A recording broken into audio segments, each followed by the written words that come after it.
Okay, you come in.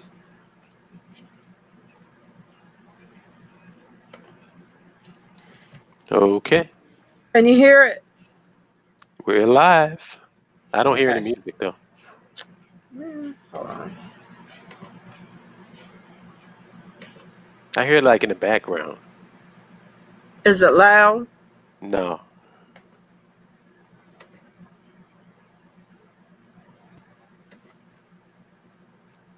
How about now? nope,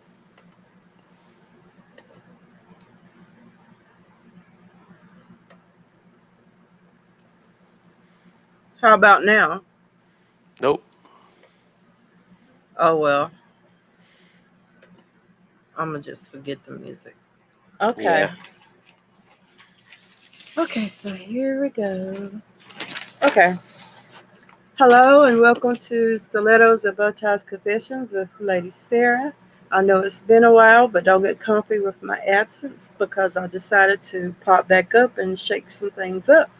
And tonight I'm starting off with an interview on the black infrastructure because of all this Black Lives Matter debates. And in a previous video I asked America, especially black America, if we were big mad or little mad with this racial disharmony and injustice. We matter too, so why are people refuting this? I stated that we're a little mad, comfy, and lazy minded to even matter to our own race, so why should we even want other races to think we matter to them? So that brought me to the idea of interviewing and promoting Mr. Holipsism call to action to the black community with the Black Infrastructure Organization and the 10 Land, Infrastructure, and Nationhood Commandments. One of those commandments stood out to me, which is number 3, where we do not make enemies of other black people. However, we see that a lot in today's society where we're hating and disrespecting each other and killing each other left and right. And we have a crab mentality and rather support other races than our own.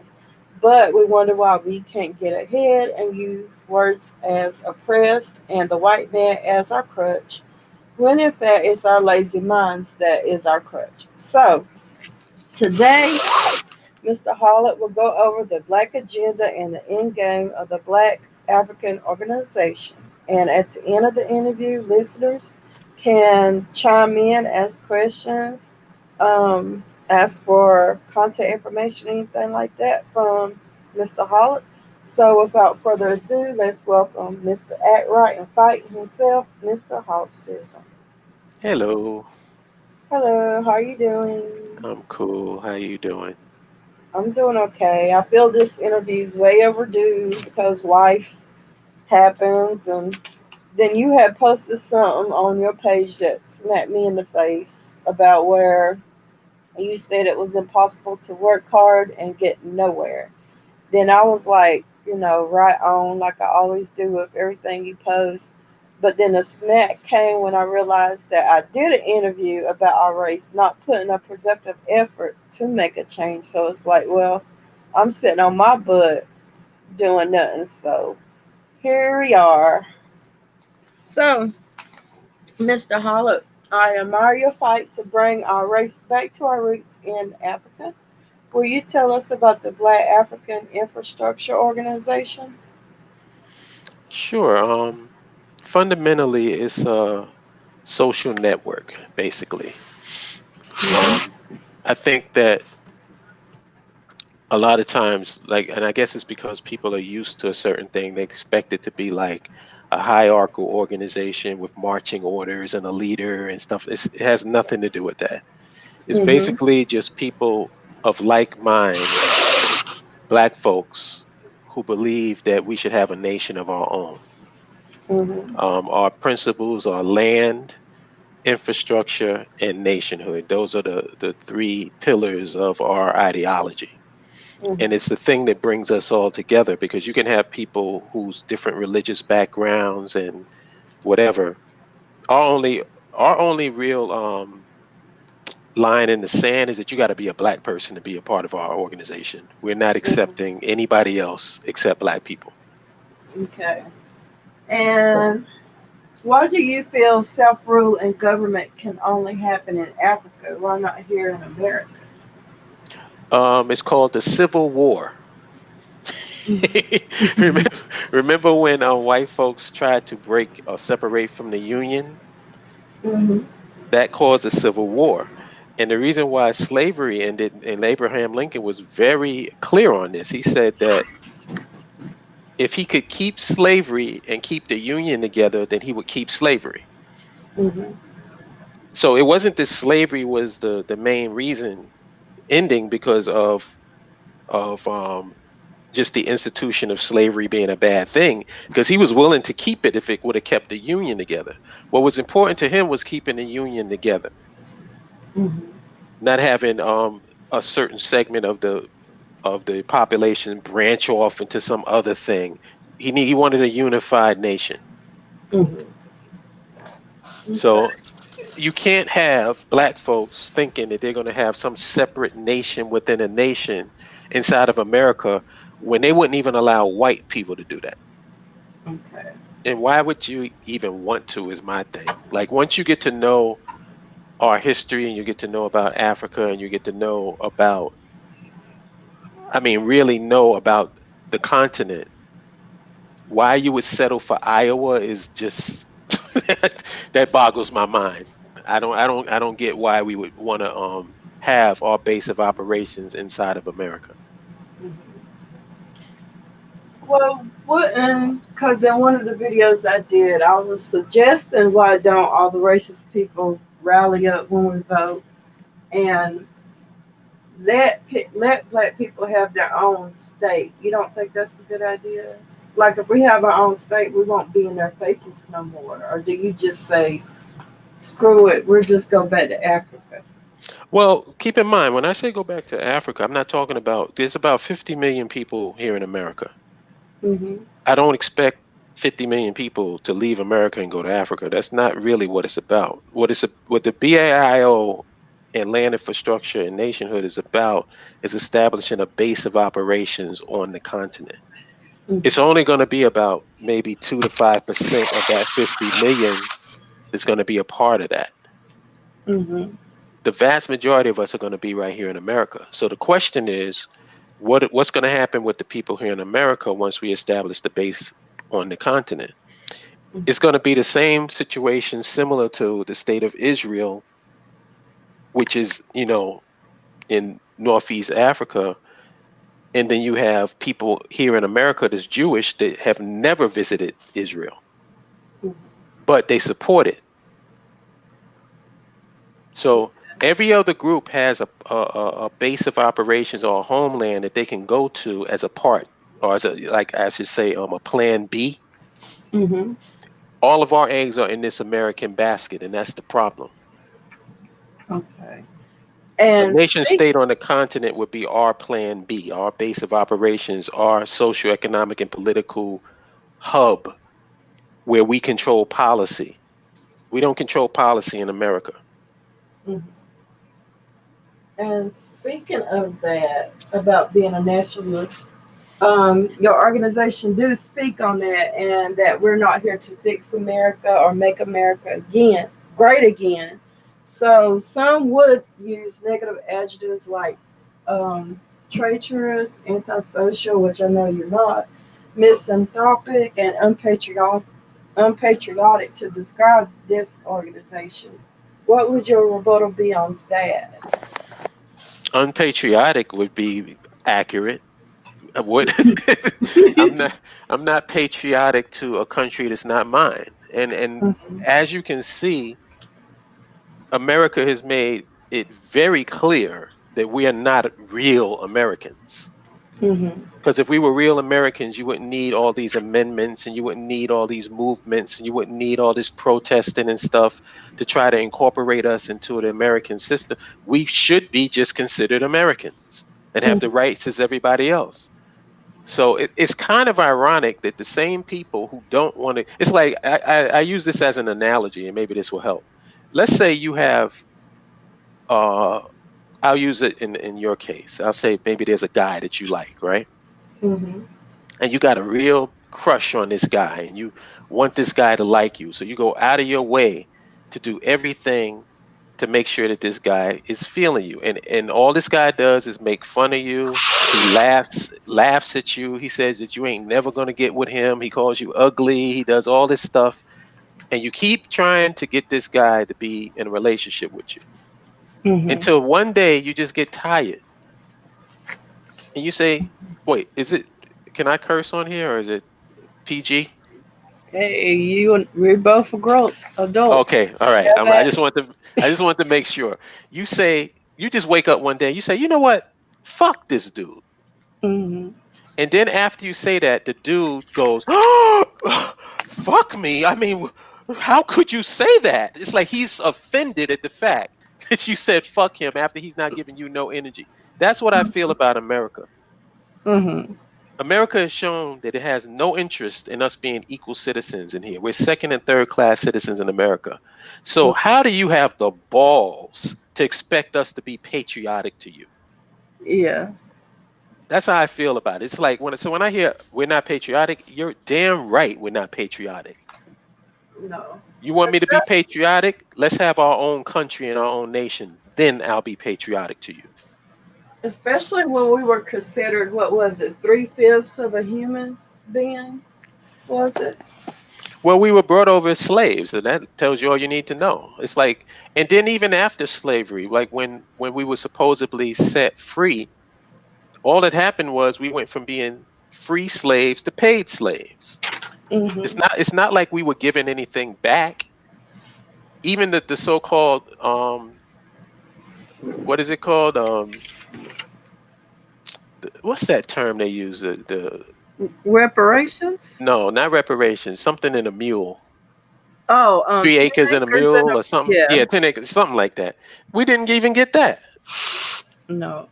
So, it's like we didn't the only thing that happened was we went, like I said, from being free slaves to paid slaves. We Mhm. didn't get our nation repaired. We didn't get any land. We didn't have control over any infrastructure. And then the times when we actually were able to build a thriving and successful community inside of America, they burned it down Yeah, in Oklahoma. multiple times. Yeah. And So it's funny, they paid, I forgot what group that was, but they paying them, and it's like, what about us? We're not animals. yeah, somebody said 40 acres. Sorry, I would 40 draw a blank. I acres. should have thought of Spike Lee. 40 acres in a mule. Thank you. Yeah. What were you saying? I'm sorry.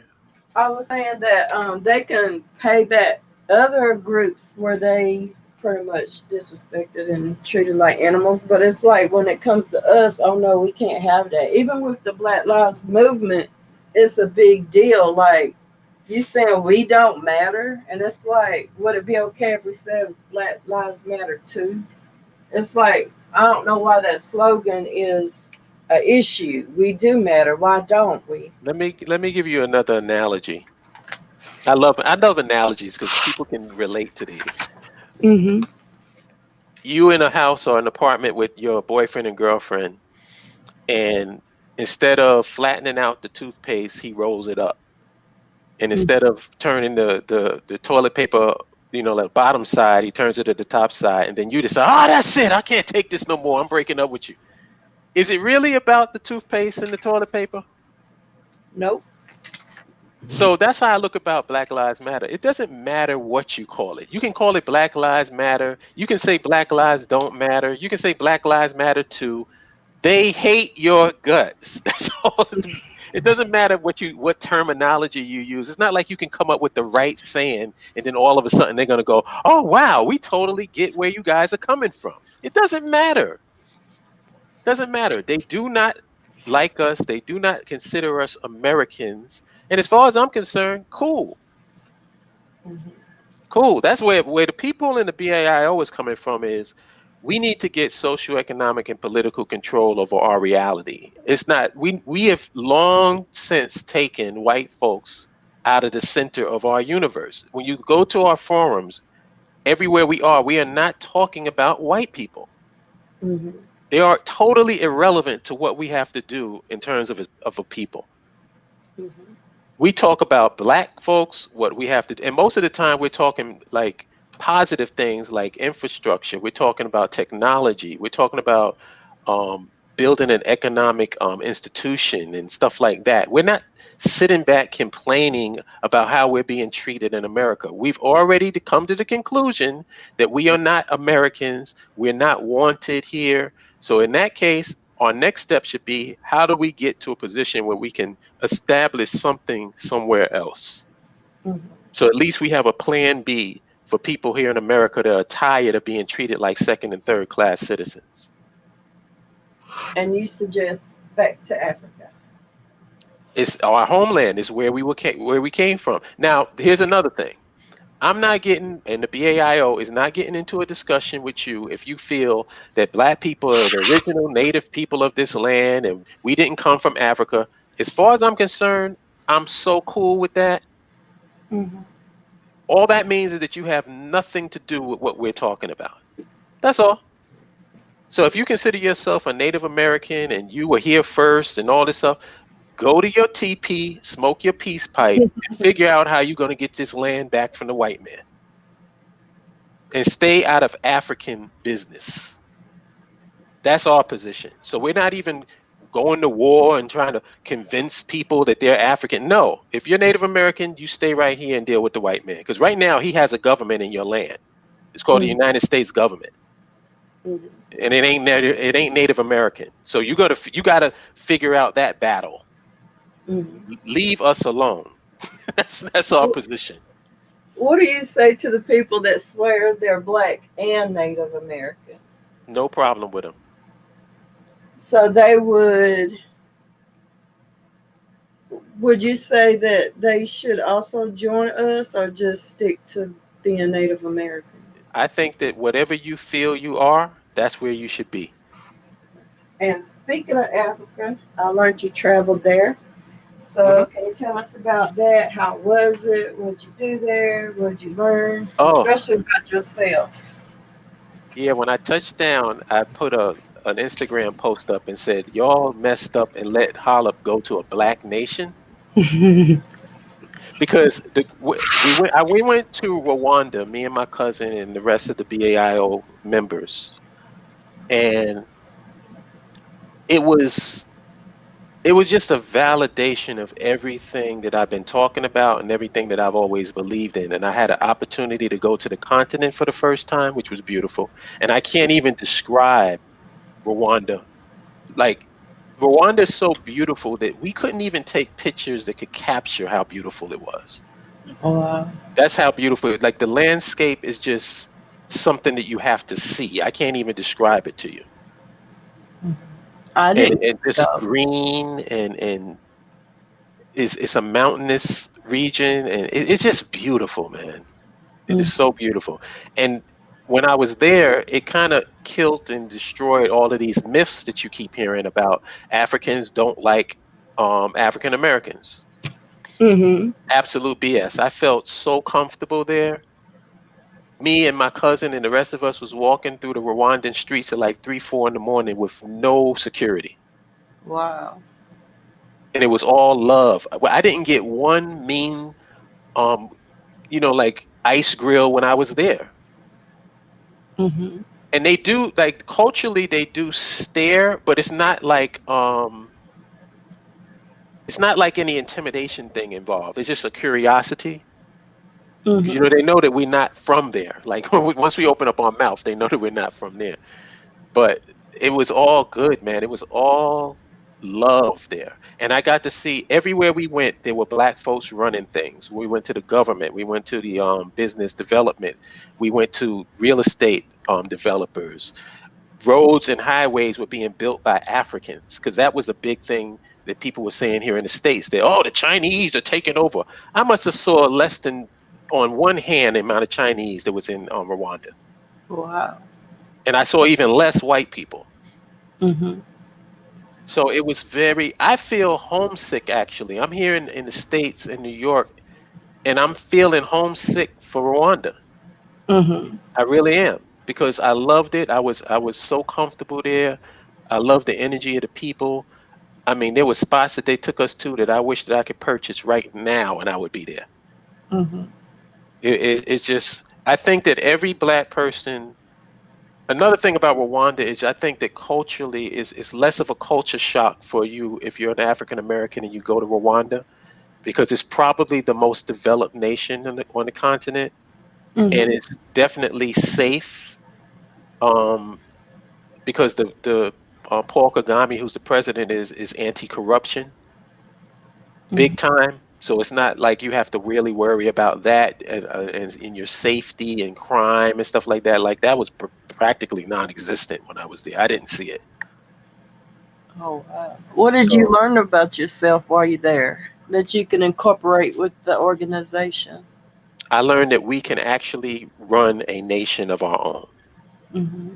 That's what I learned. Like I always knew it, but to actually be there and see it, it beats 1,000 words. I can't describe it and make you understand. I would say go there and experience it and see what it's like to have your own people running something.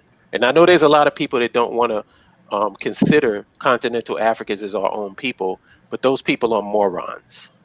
Yeah. I think it would be a good experience for all of us to go there Right, and see where we came from. That would be great motivation for us to get off our butts and actually do something with ourselves. right. So, Oh, can I say something? yes. Everybody that's in the chat, or if you're listening to this, please subscribe to Sarah's channel. You know, give us the thumbs up and everything, but also subscribe to her channel because she has a new channel and she's just starting out, and I think we should give her some support because she's a good sister. Thank you. Yes, it's Stilettos and Bowties Confessions. And I'm going to admit I am nervous because you all know Mark. So bear with me if I stumble on my words. Hmm. No problem. But thank you for that. I appreciate that. So I know that my friends that are a couple of them that coming in listening, we're curious about the 10 Commandments of land infrastructure, nationhood, and yeah, the land infrastructure and nationhood, with the first two being the Black agenda and the end game. So, Mark, Mr. Hollett, what is our agenda and the end game? Okay. The first is the Black agenda is land, infrastructure, and nationhood, and we refer to that in the BAIO as LIN. We just shorten it. Mm-hmm. Okay. Um, and that's our common denominator, and that's our guiding principle. And what that means is complete socioeconomic and political control over the context of our collective reality. Mm-hmm. And to put that in layman's terms, is this: for anybody that says that we shouldn't have a nation of our own, like if you're against that concept, I have a question for you.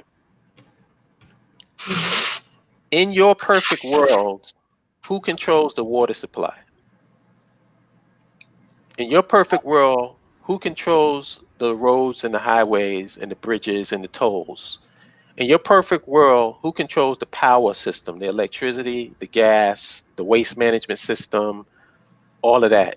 If you don't think, because in a nation, the people that's in charge of that nation control those things. So since you're against that, who Mm-hmm. controls it in your reality? In my reality, it would be my own race. Oh well, yeah, because you're intelligent. I'm asking the people that's against it. In your reality, who controls it? Because since it's not your people, since you say that we shouldn't have a nation of our own, does that mean that you give all of that control over to your enemy or to somebody that's not you? Which is pretty much what they're doing, giving it to the white man. That's an odd thing to that's an odd position to take and think that you're going to have black people on your side with that ideology. I'm just saying. Yep. And that brings me to the third commandment, which is the big tent approach to not make enemies of other black people. And Oh that one wait, sent out. Mm-hmm. before you get to that, I forgot to the number two, the end game. The okay, I'm sorry. Um, the end game is to establish an independent nation state of our own off the shores of America on the continent of our ancestors for the victims, descendants, and POWs of the transatlantic slave trade scattered throughout the diaspora and living as second and third class citizens in foreign lands. Mm-hmm. So our end game is a nation state. Independent nation state is our end game. Okay. And I do have to comment on that. I have one friend, well, not really a good friend, but they're white, and they actually believe that our agenda is to take over the United States of America. Like we are actually underground somewhere, just planning on just, I don't know what they think of, but they thinking that. So, what is your views and comments on people who actually think we're all gathered underground somewhere conspiring to take over America and make white people slaves? I think they're like an unattractive woman who thinks that everybody's trying to hit on her. Like she goes out and everybody that says hello, she looks at them as a threat because she's, oh, you trying to talk to me? You trying to have sex with me? And they're like, no, I'm just saying hello and we're keeping it moving. Like it's called feeling yourself too much. It's like that guy, he actually thinks that we care about him. Hmm. Like he thinks that he's the center of our universe. And you see, this is the reason why, um, given like one of the things that my brother, he passed away, rest in peace. He said something that has withstood the test of time, but he said it in relation to women.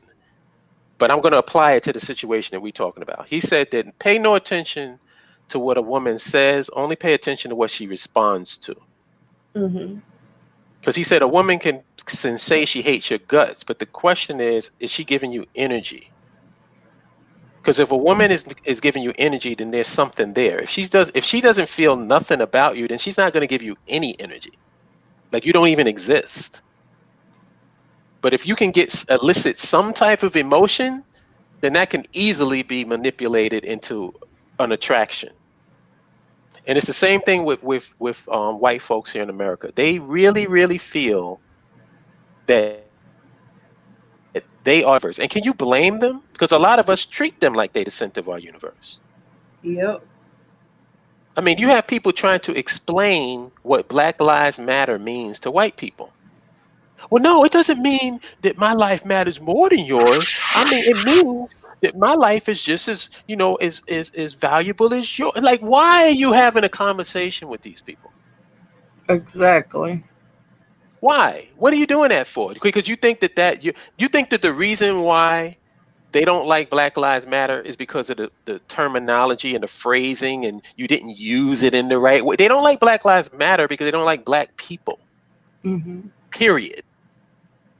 That's why I And put up a post and I said, if I've said Black lives don't matter, would you be less triggered now? Would that make you more comfortable?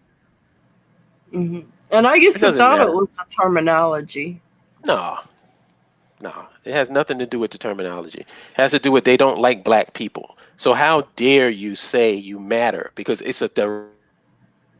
This is what I think black people really need to understand is that if you are in this country, and let's say this country is a family, Hmm. everybody at the family is sitting at the table. And in that scenario, you know who you are? You're the family dog. Hmm. The dog is technically a part of the family. Like when you take the pictures, you see the dog in the pictures with the family. But let the dog jump up on the table and try to eat from one of the plates of the family members. Every family member will throw something at it and make sure that that dog is off that table and goes to his bowl on the floor. Can I make a joke on it though? Sure. Except for white people, they how they do with their food and dogs. They still don't allow the dog to eat at the table. I've seen some. Like there may be a few to do, but for the most part, most people knock that dog off. That the point is, we're the dog. Like they claim they love the dog, but they love the dog as long as the dog stays in his place, Hmm. and that's who we are. Now, If that's the reality that you want to live, I don't think you can mess with the BAIO. Yeah. Like, you might as well leave the BAIO alone and do your thing here in America. And that's a good analogy to use. And if black people feel some type of way about that, they should change that or just go be happy being a dog. Exactly. I mean, actually, you are happy being a dog if you're not trying to do anything to change your situation. Mm-hmm. You just haven't officially said it. You know what I mean? Mm-hmm. Yeah. So, and I'm sorry I got ahead of myself with the third commandment, but that's my Hmm. favorite commandment about how we should not make enemies of other black people, even though we struggle with that. We even struggle with that with dark and light skinned people. So, with this organization, how can we come together if we struggle with that? I mean, we're hating on each other, disrespecting each other. How can we got to tackle commandment number 3 from the looks of it before we even do anything else? Well, if you mean we in the sense of BAIO members, we don't, that's not really an issue for us. I mean, the people that want to be a part of that. Then what they have to realize is that you you have to be an adult, basically. Hmm. Don't be a little kid. When we say we do not make enemies of other black people, what we mean is our guiding principle, our common denominator, the glue that allows us to exist amongst each other in peace and harmony is that we all believe in land, infrastructure, and nationhood. Hmm. So what you don't see in the BAIO circles is religious battles. You don't Hmm. see black man versus black woman battles. You don't see any of these personal choice um, issues that individuals decide that they want to do for themselves. We don't really care about that because that's not what's being pushed and promoted within the BAIO circle. If you're not Hmm. talking about land, infrastructure, and nationhood, then you don't need to be in our circle. Hmm. And I'll use as an example what happened to the Black Lives Matter movement. Um, the Black Lives Matter movement came up out of Ferguson protests, and it was started by young people, teenagers. And the principles the basic reason for it even forming in the first place was centered around police brutality. Hmm. If you go to Campaign Zero, if you do a search for that online, Campaign Zero is the original movement of Black Lives Matter based on the police brutality. And if you go to their "What We're About" section, you'll see all of the different platform positions and policy positions that they push for. And it's all based around and centered around police brutality. Now, what happened to them was you had some members of the LGBTQ community came into the Black Lives Matter movement, and then police brutality took second fiddle to it. Now the issue was about trans rights and all this other stuff that had nothing to do with the original purpose of Black Lives Matter. Now, this is not me attacking the LGBT community, it's me just stating the facts. Hmm. It had nothing to do with that. The original, in its original iteration, had absolutely nothing to do with that. It had to do with police brutality, and it still does because the Campaign Zero website still exists. Hmm. But if you put in Black Lives Matter, there's a blacklivesmatter.com, and that's all LGBTQ, trans, and all this other stuff that ain't got nothing to do with police brutality. And I So, didn't know that. I have to look that up. right, that's why, like, I'm very, like, I defend and I kind of I agree with the original iteration, and I because if it's about police brutality and that's what fundamentally it's about, how do you be against that? Hmm. Like, how that makes no sense. But I understand why people are sour on it because there's a lot of shenanigans going on under the Black Lives Matter banner that they really Hmm. have no control over, like the original members.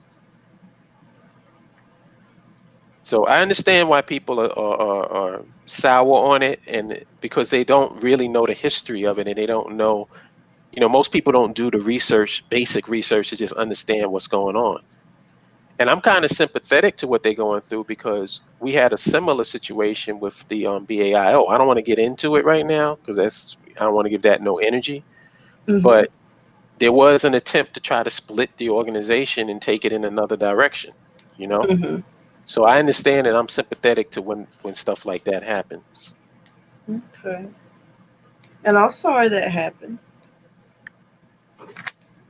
So I said I'm sorry that happened, but I think Well, that I think every. it didn't, but there was an attempt to, but it didn't really Oh, happen. okay. Okay. The next commandment, number 4, connect and not convince. Why is that a key commandment? um, Based on the social network, the reason why we said connect, not convince, is just that we're not here to convince people to be down with nationhood. Mhm. We're here to connect with people that are down with nationhood. Big Mhm. difference. So when people expect me or expect the BAIO to give them some PowerPoint presentation to convince them to be down with nationhood, then they're barking up the wrong tree. That's not what we're going to do. Mhm. We're like, if you're stranded somewhere and somebody throws up a flare, Mhm. that's us. If your boat is in all these rough waters during a storm, we're the lighthouse.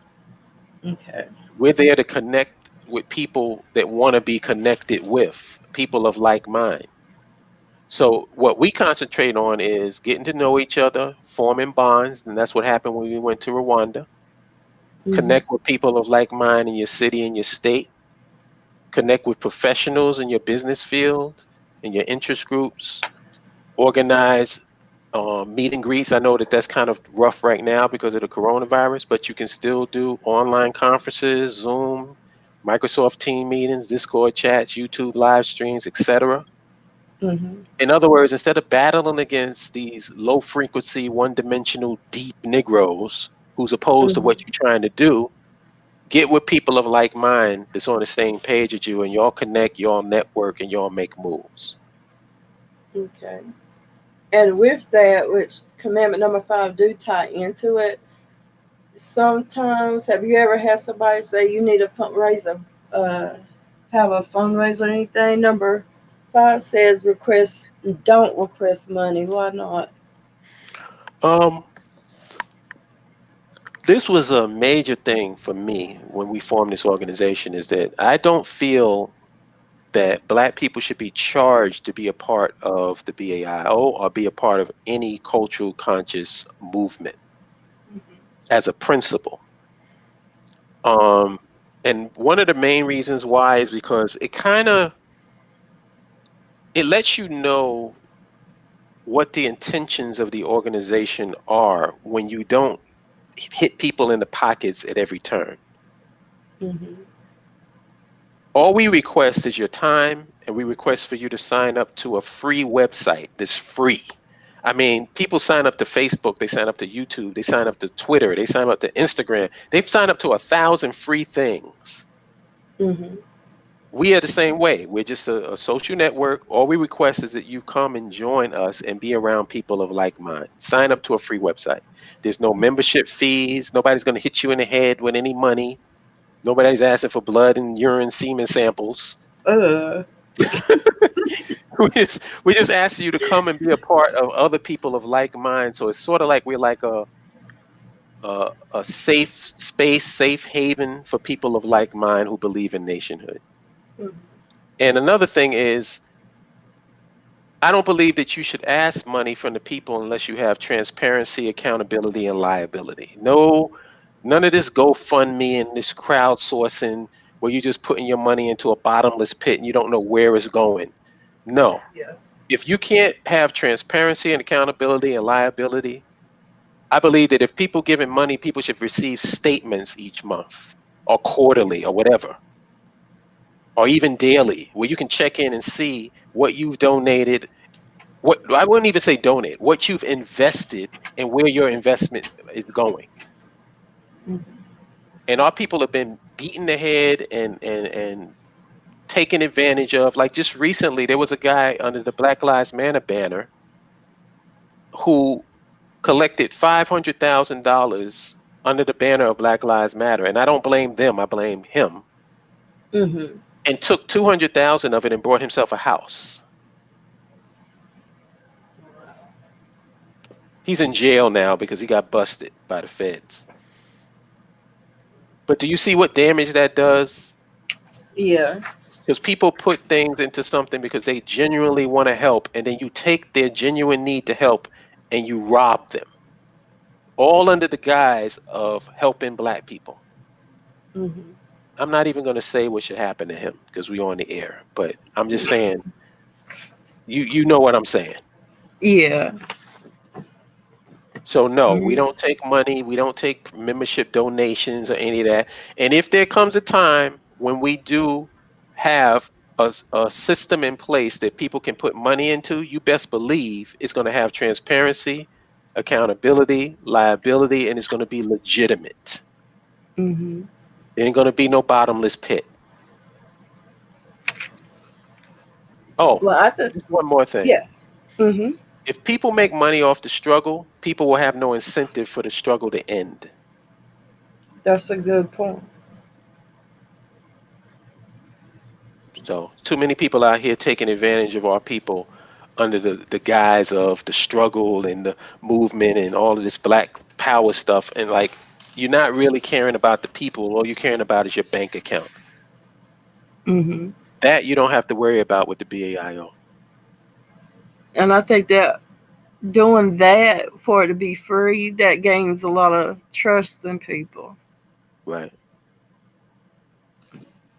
Um, what is the definition of Black African culture? Because some of us don't really know, actually. Well, I got the definition from my, I call him my mentor, but he's like my unofficial mentor, Amos Mhm. Wilson. And he's the guy who Mhm. you hear talking at the beginning of all of my videos. And he had the best description of Black African culture and what it means. And he says the definition of what makes something Black African culture is when it works in the interests of Black African people. Mhm. That puts things in perspective when you look at it from that way. So when you think of culture, it's not about food. It's not just about food. It's not just about clothing and dress and rituals and traditions and all this other stuff. It's about what works in the interests of our people.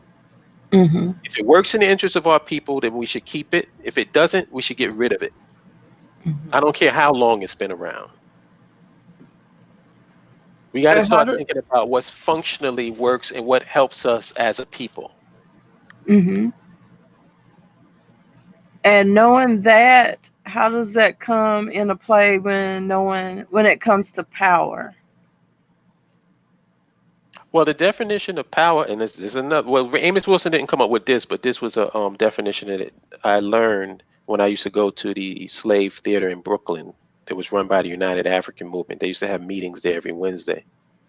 Mhm. And the definition of power is the ability to define your own reality and have others submit to your definition as if it were their own.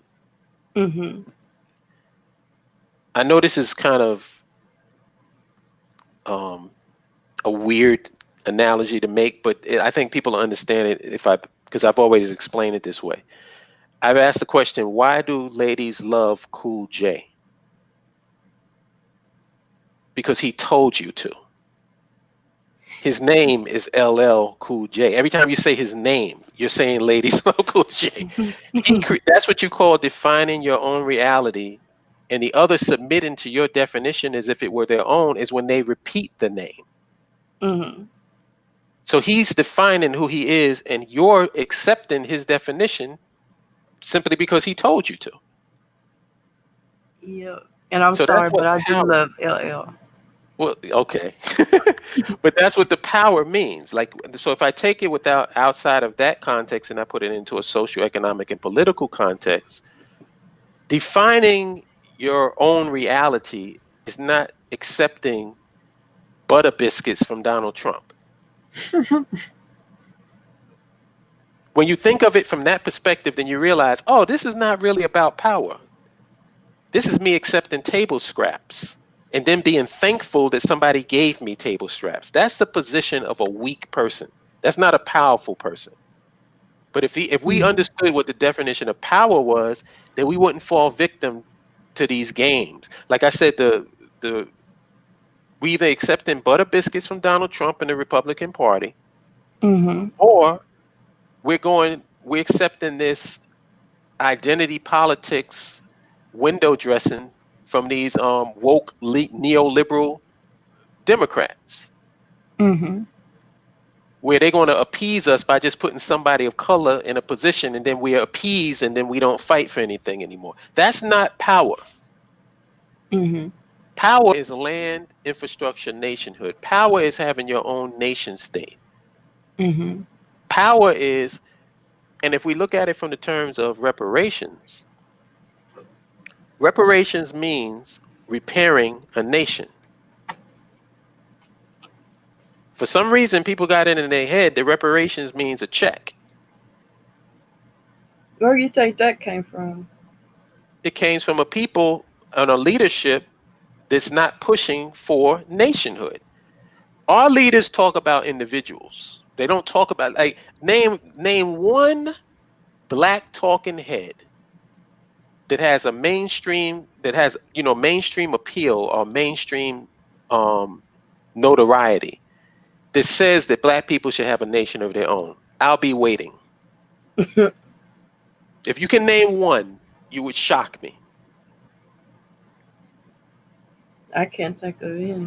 There's none. None. So if you're not pushing for us to have our own nation, then basically what you're doing is you're pushing a bunch of self-help ideology. You're selling books on how people can cope with their existence here in America. Mhm. So that's the reason why you're not going to hear about power, because power is the ability to define your own reality. And you can't define your own reality if you live in under somebody else's reality. Mhm. Bottom line.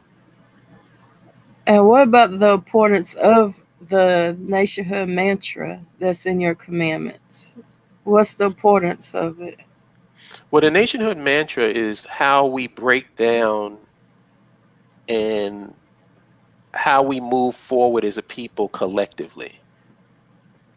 And basically, it's like the first thing that you have to do is you have to research our own experience. So we have to know about our history. Mhm. We have to absorb what's useful, meaning whatever works for us now in this modern context we use. We need to reject what's useless. In other words, if it's something that we can't use anymore, we need to get rid of it. Mhm. And then we need to add what is specifically our own, meaning take, if we have new things and new technology and new ways of doing things, we add it into our culture, but make it specific to us. Mhm. So if you have a new technology, how do black people historically, how have they behaved? What is our principles? And that's what they call an epistemology. An epistemology is the behavior of people over time, like from the beginning. What was it? How do we behave? How do we deal with certain aspects of reality? That's what an epistemology is. So Mhm. all of that is a part of the nationhood mantra. We have to research our own experience. We have to absorb what is useful, reject what is useless, and add what is specifically our own. In other words, whatever we add, we make it African, make it black. So, and I know you've been wanting to get to this part, and I have too. Commandment number 9: know how to hit it and quit it. Do you think that's the strategy behind all the black people that's popping up supporting Trump for some reason? Kind of like a, what is it called? Can't beat them, Jordan type of strategy? Well, no, because if it was, it wouldn't be hit it and quit it. They would be falling in love. Ah. See, hit it and quit it. Well, let me explain what it means, because people probably don't know. Mm-hmm. When we say know how to hit it and quit it, we mean don't fall in love with coalitions, alliances, or allies. Mm. You use them to achieve your goals and objectives first, and they should never be relied on at all until you have an organized body, an institution, or a government in place in the first place. Mhm. But the whole thing is hit it and quit it.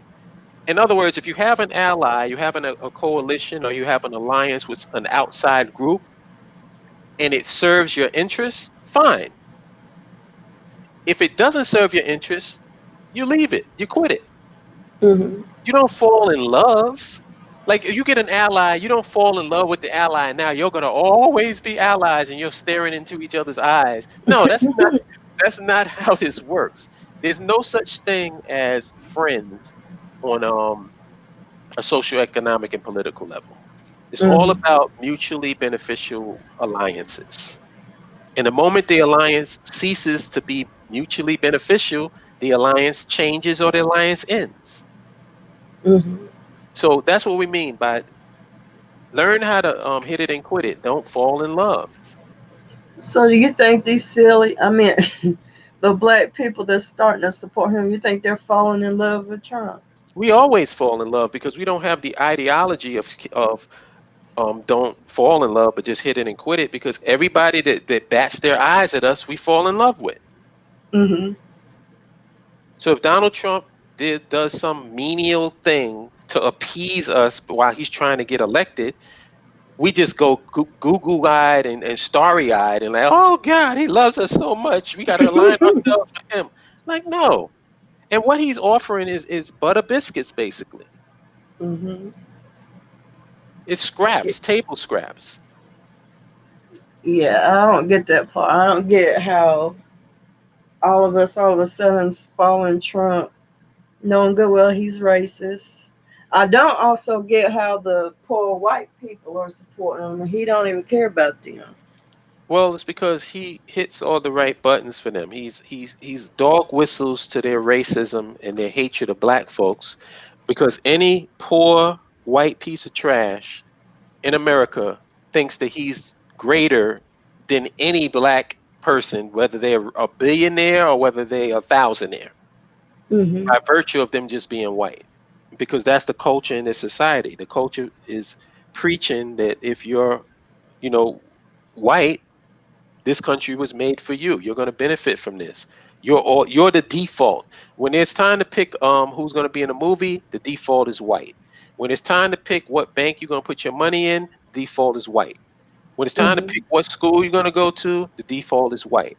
When it's time to Mhm. pick whatever institution, the default is white because this is a white country. Mhm. That's So every true. white person automatically knows. Like you had Dr. Dre is worth a billion at the time. He was worth $1 billion after the headphones that he had came out and he cut whatever that thing was. He was almost worth $1 billion, I believe. He got a white boy who was probably he could probably buy and sell him and his whole family. Call the cops on him, and guess who got arrested? Wasn't a white boy, and he got arrested in his own neighborhood. So that just goes to show you, man. It's like, why would you want to be a rich black person in America when you can be a wealthy black person in Africa? Mhm. Cause we're comfortable here. Well, maybe they got a different opinion of what comfort is, because comfort to me is not knowing that I can go out as a billionaire and be subjected to the same brutality as any person who's a working class person simply because of the color of my skin. Mhm. That's not comfortable to me. Or you can also use lazy minded, Yeah. because I also Or realize cowardly. that, yeah, because nobody want to be that first black person to actually make that difference. We just want to sit back and wait for somebody else to do it, Right. which I don't understand that either. But if you could say anything to a black Trump supporter, what would it be? If I could say anything to them, Yep. If you could just go up to one right now and just say whatever you want to say to them, what would it be? good luck. I don't engage really with people who are diametrically opposed to what I'm opposed to. Mhm. So I usually get along fine with those type of people because I don't challenge them because I really don't care what they feel and what they think or what they do. So if you feel that Donald Trump is the way for you to go and you're going to get some type of empowerment by voting for him, knock yourself out. Mhm. Knock yourself out. So You know, you're I don't have more. nothing to say to him. So when it comes to that, are you more of a fight type of person or peace type of person? Like if we actually had a civil war right now, would you fight for peace or would you fight for violence? I know the answer to that, but others But may wait, not. what do you mean though? I got to Like understand exactly what you mean. like if black people actually decide on having a civil war and you was one of the leaders, would you tell them to do it peacefully or would you have them out there fighting? Okay, all right. I wouldn't do either of those things because, first of all, I wouldn't engage in a civil war inside of America. I Mm-hmm. wouldn't do that. What I would do if I had, that's a good question. Because if I had basically what you're asking me is if I had the ear of the people in America that's black, what would I do? Mm-hmm. What I would do is I would direct them to the BAIO website, Mm-hmm. which is BAIO afrikstan.org, and I would have all of them sign up to that website. And I would direct them to the About Us section of the website and have them familiarize themselves with that and also familiarize themselves with the 10 land infrastructure nationhood commandments as well and get their minds right so that they stop thinking that they have a stake in something that's not theirs. America, even if you're Native American Mm-hmm. or you consider yourself Native American, you got your land stolen from you. Yep. So why are you walking around acting as if it's still yours? That's like somebody stole your coat and they walking down the neighborhood with your coat on. You say, "Yeah, that used to be my coat," and it's not your coat anymore. What's your point? Are you going to go back and take your coat from the dude that took it from you? Or are you just going to tell everybody that that used to be your coat?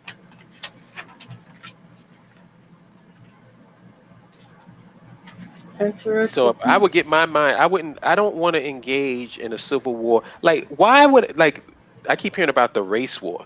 I'm going to go into a race war over Iowa. Like, what do I win at the end of this race war? Kansas? Y'all can keep both of them shits. Keep it. If that's what I'm going to a race war over, y'all can keep it. I would advise my people to stay clear of that type of rhetoric and stay clear of that type of dysfunction. That's another way of people trying to inject themselves into and make themselves the center of your universe. They swear that everything revolves around them. You know why I want a nation? I want a nation for my people. It has nothing to do with white folks. Mm-hmm. Most of us who's in the BAIO, we don't care about what white folks feel and what white folks think. We've moved on. It's not about you. I know you think this song is about you, but it's not about you. Nobody cares about what you feel and what you think. I just recently had a situation on my Facebook page where there was a coworker of mine um who put out some nonsense saying that Black Lives Matter said that they're gonna burn down every house with an American flag on it, And that was just right stupid. which is complete and utter bullshit.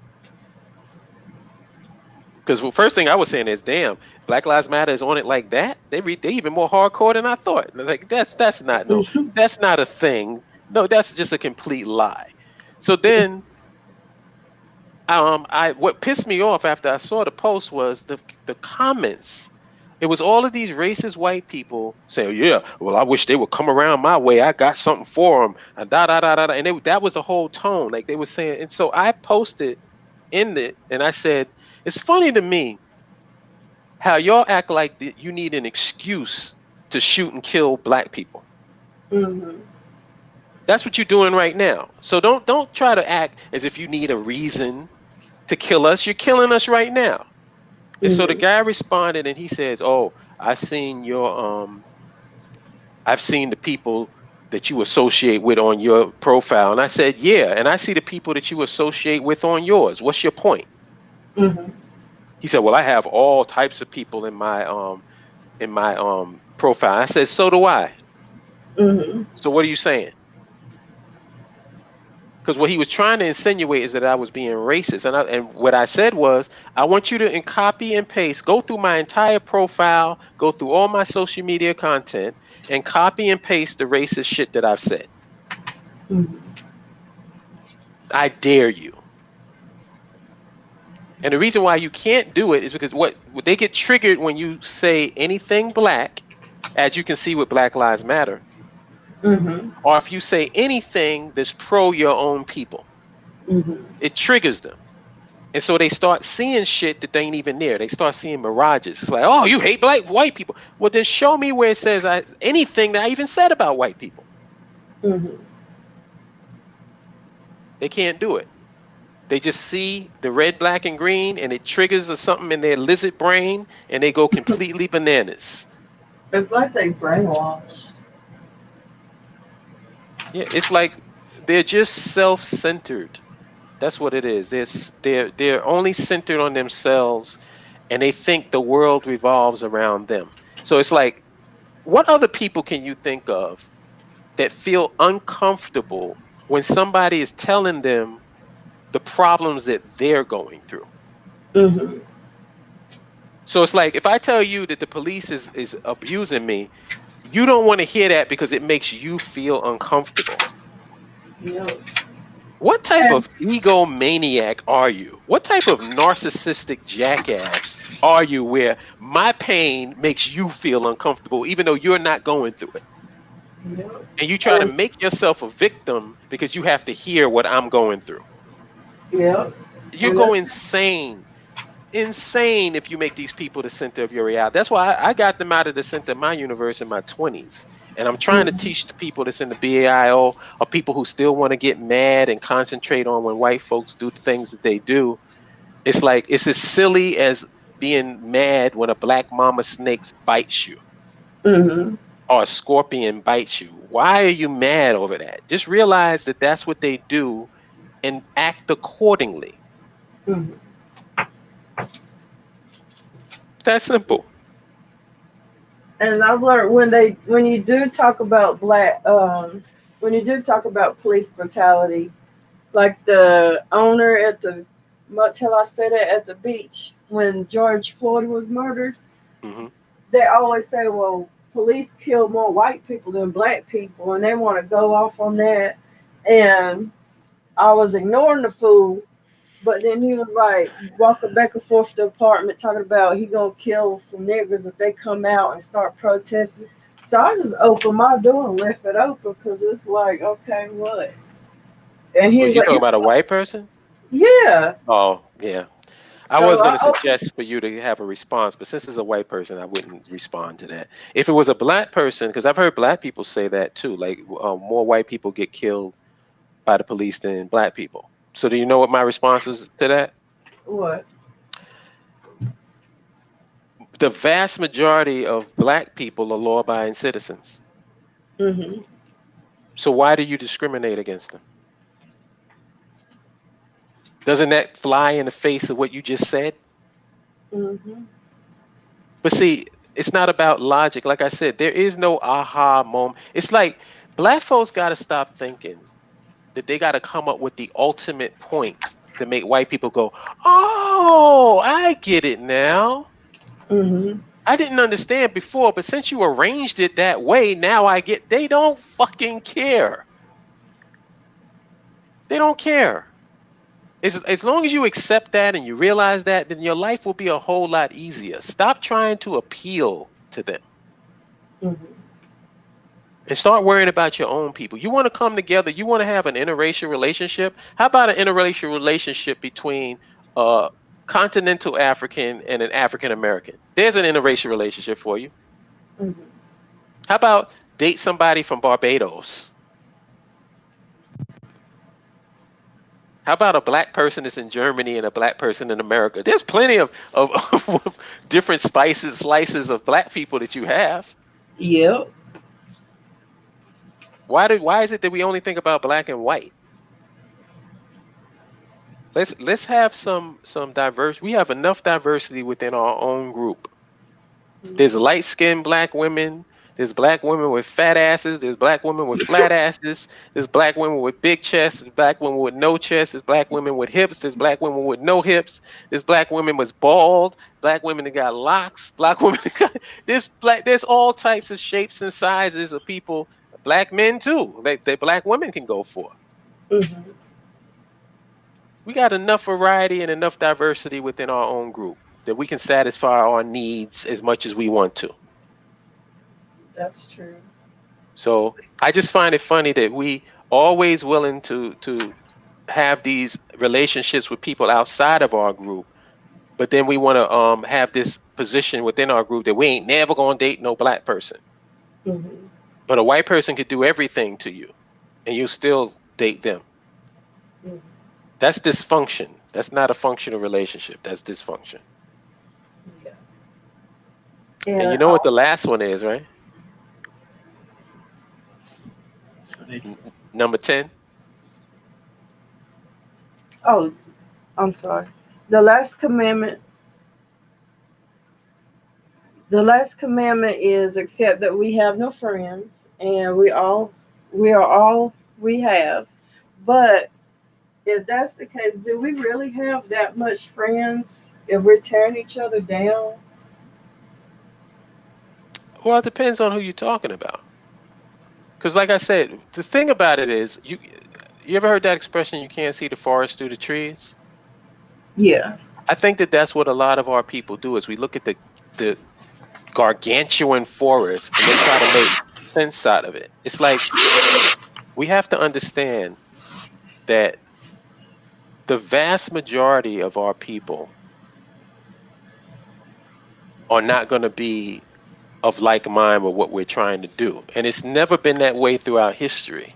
Whenever you had countries formed or movements formed, it was never everybody in the group that was a part of it. It was a small, dedicated, passionate group of people. Mhm. It wasn't a whole lot of people at the who signed the Constitution. Mhm. It wasn't every white person in the nation that was there. You got to have this small, dedicated, passionate group of people that care about their people and want to map out a blueprint for the future for them. That's usually how it is. So when you look at Mhm. it from that perspective, yes, we are all we've got. Mhm. Yes, we What? do have friends, and our friends are us, Mhm. people of What? like mind. What would you say to those other people? Well, the other races that claim they're your friends and seem to help you more than your own race. Well, who's that? who who is this group of people outside of us that's helping us more than our own people? I don't know who that is. Well, okay, Are you talking like about on an individual level? yeah. See, that's a problem. I don't really think I don't think from an individual standpoint. Mhm. I think from a collective standpoint. And collectively, we don't have any friends. Mhm. There's nobody that's helping. All right, if we have friends from a collective standpoint, then that means that there's groups outside of our own group who's pushing for us to have our own nation. Who's that? I see that point. There's nobody that wants us to have our own nation. We're having a hard time having our own people want us to have our own nation if we looked at it collectively. Mhm. So from that perspective, from a collective standpoint, no, we don't have any friends. Mhm. Now there are people, like if you notice when the George Floyd incident happened, a lot of people were sympathetic to what we were going through and they called themselves our allies. I have no problem with that. Mhm. I actually think that that's a good thing. And if we were organized, we would have been able to leverage that and use that Mhm. if we were organized. But since we're not organized, it went from having everybody on our side, and then it got dissipated because it got wasted on things that had nothing to do with what the original issue was about. The original issue was about George Floyd dying and police brutality and black folks being killed by the police. How that turned into Aunt Jemima and Uncle Ben's and statues, I don't know. But once that happened, the energy dissipated, and now nobody even knew what the hell we were even doing. Like, what was it? What was it we even talking about? Because everything got confused and muddled because people started putting their energy in all this dumb stuff, and they Mhm. couldn't. That comes from a lack of organization and a lack of ideological consistency. Mhm. That's why the first thing we always ask in the BAIO is, what is the black agenda? And I suggest to everybody that's listening to this live stream, I mean, BAIO members you already know, but for Lady Sarah's audience or anybody who's just now hearing about us, when you hear these black talking heads or these people who call themselves leaders talk about black issues and whatnot, always ask this question: what is the black agenda? And you know what you're going to get? And I wish we could use sound effects, because what you're going to hear is crickets, because they don't know what the black agenda is. They can't articulate to the people what the black agenda is because they don't have a black agenda. Their black agenda is to keep you frustrated and keep you mad and keep you fighting against white people because it helps make money for them. Because that's a battle that will never end. But when you start talking about having your own, that's a solution. And the last thing these people want, who calling themselves your leaders and and your representatives, or all of this crap they supposed to be representing your point of view, the last thing they want is for you to have a solution to the problem. Because if you have a solution to the problem, then their career is over.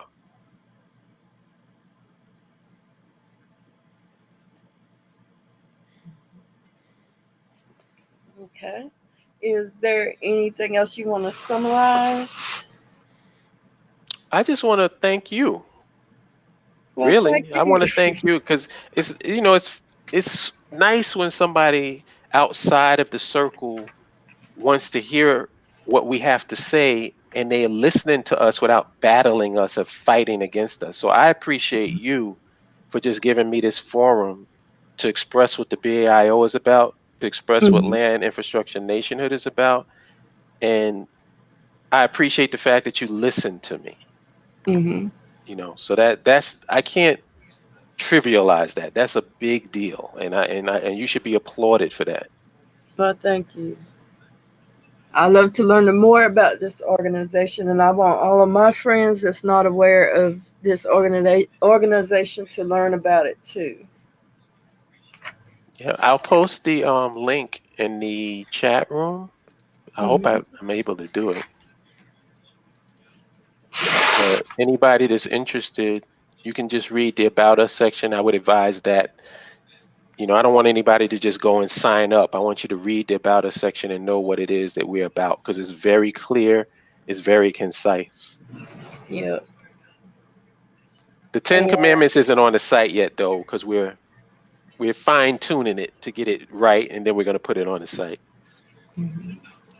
I like the Ten Commandments, and I'm glad that you had for number three the Big Tent approach. I think that's where you corrected me because I was seeing things as a part of just everyday black people. That was my point of view about how we were disrespecting each other.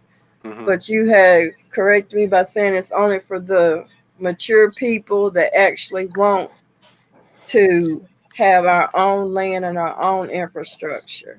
So Right, I right. learned something out of that too. It's about basically people of like mind. Like when you surround yourself with people of like mind and people that's Hmm. about what you're about, they're going to empower you and give you gas and fuel so that you can do what you have to do. When you're around toxic people, they're going to make you frustrated and make you have doubt about what you're doing. Mhm. So that's the thing. We want you to come into a cipher of people who actually are positive, who actually want to do something that you can network with, that can help you with whatever you're trying to do. That's basically what we're about. Like the everybody seems to want to focus on the land part. Like, well, where are we going to get the land and what we going to it's not important right now. What's important is you be around each other and be around people of like mind so that you have bonds and networks with them Mhm. and build with them and meet them. Because we're damaged people, man. Yep. We're Like damaged the people. We're going through a lot of shit. Wouldn't it be nice if you can be around some people that you can bond with, that can help you feel better? Yep. Like the lady, I don't know if you remember, but she has a YouTube page where she calls herself ugly, and Oh for Lord. everybody, yeah. And I was, you caught me there too because I was so involved in trying to figure out why she wanted to call herself ugly, but you reminded that's not a like-minded person, Right. and to I had to step away from that because I was getting very, I was Yeah. putting too much energy in that. Yeah. I don't want to blow her up. People, I don't want to say her name or blow her up, but I'll just say this. When people tell you who they are, believe them. Mhm. And I fall victim to that. Like a lot of times you feel for a person, you want to help people. And so when you Mhm. hear somebody embracing something that negative, he's like, no, what are you kidding me? You're not ugly. As a matter of fact, you're the opposite of ugly. You're fine. But the Mhm. problem is you're around a bunch of people who don't appreciate who you are and you let them know that you appreciate. But see, the thing is, some a lot of times people are going to have to pull themselves up out of that situation on their own. They're going to have to come to those conclusions on their own that they have value because they're not going to listen to you. They're really not. If you can be as I can think that you're the finest thing since, the Hope Diamond. If you Mhm. think you ugly, all that my compliments are going to do is probably piss you off or make you think that I'm lying. Mhm. You're not going to appreciate it because it doesn't matter. You don't feel that you're beautiful. So when a person tells you that they ugly, then hey, they ugly. What can I mean? There's nothing you can do about it. Mhm. So that's what happened with that situation. Yeah, and that reminds me of a crow, and you.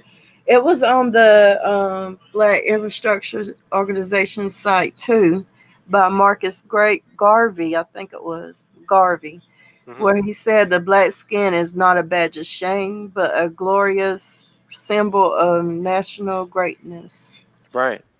I think that we all should keep that crow around us every day Hmm. because it is the truth. Black skin is beautiful. Yep. So, Did anybody have Mr. any questions? Yes, I'm about to open the floor up for questions. Oh, okay.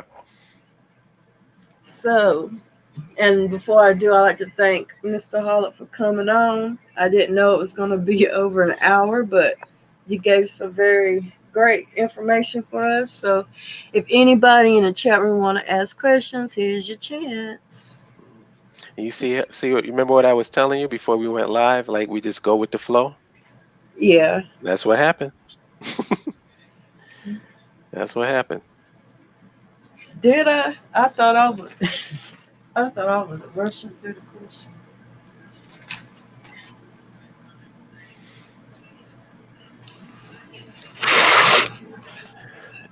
Let's see. Let's go over some of the comments that was in while we're waiting for questions. Oh, mute your thing because I can hear it. Okay, hold on. Hello.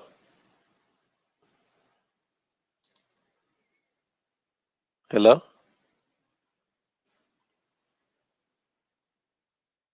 I'm on mute. No, no, no. Don't mute your mic. Mute your YouTube. Let's see. Hold on. Let's go over Mute your some. mic. Nobody can hear you. Oh,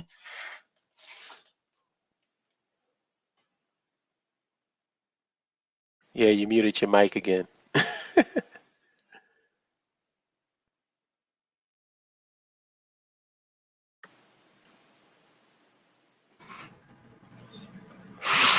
okay. Now, what did you say to do? I'm sorry.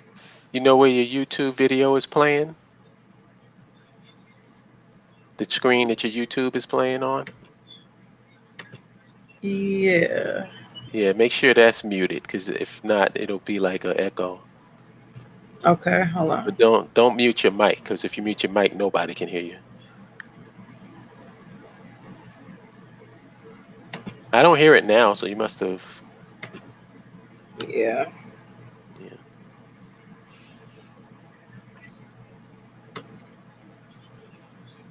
Who's in the chat room? Let's see. We have CVE.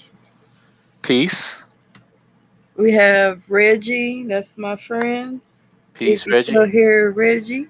Hey, thank you for tuning in. We have Love and Naja. Oh, that's oh, okay. I know who that is. I ain't gonna say her real name, but I know who it is. Okay. We Peace to have you. Chama Madhu, Peace. I know him. Ronnie Black, or Ronan? Ronan Black. Yeah, I know Ronan. Peace, Ronan. And we have TY. TY? I don't know who that is, but peace to you. I don't know who that is either. Um, I know my husband is on here though. Who's I that? just heard him. Ronnie. So hey Ron. Ronnie, you can type a comment or question if you like. Let your presence be known. We have Don Daughter. I know who that is. Peace. We have Peace, Love, and Lucy. I know exactly who that is. Peace. And we have is it Umoja? Umoja Bat. Umoja? Yep. Yeah, peace, Umoja. That's my BAIO folks. Hello everybody. Thank you for listening. Make sure If you subscribe to the channel. and thank you for doing so when you do. And y'all are free to ask questions. Oh, Chama asks, what do y'all think of these Hebrew Israelites? I don't. That would be a good question for my husband to answer. What do I think about the Hebrew Israelites? Yep. I don't.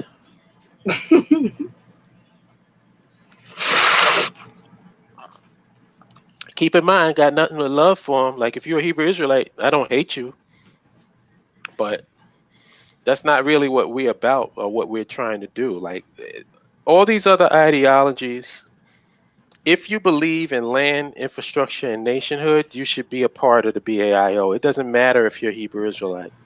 Just like it doesn't matter if you're a Christian or if you're a Muslim. None of that stuff matters. What matters is, do you think we need land? Should we have infrastructure that we build on, which basically creates jobs for the people? And should we have a nation of our own? If you believe that, then you should be a part of the BAIO. It doesn't matter what your religious belief is. And let's see, Umoja. Am I pronouncing your name right? His name, He yeah. he asked what strategy can be used to get people, like groups and organizations, to get on board. That's a good question. Um, Basically doing what you just did tonight, actually listening to what it is that we're about. If we can get leadership of other organizations to actually just read the BAIO about us section, if you could just do that, you can see that we have a really Big Ten approach.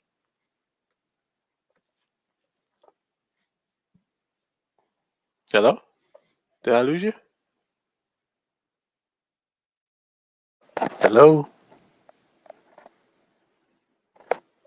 Can you guys hear me?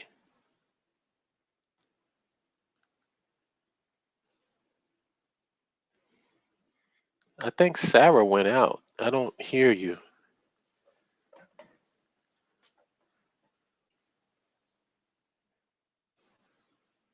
Sarah.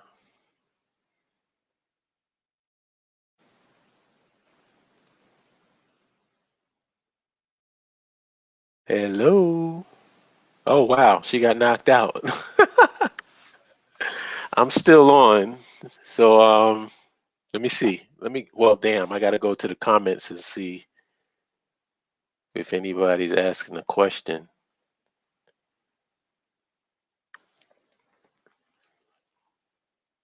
I think Sarah got knocked off,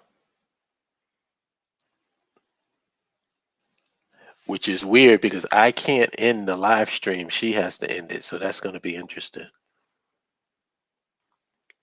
Does anybody have any questions?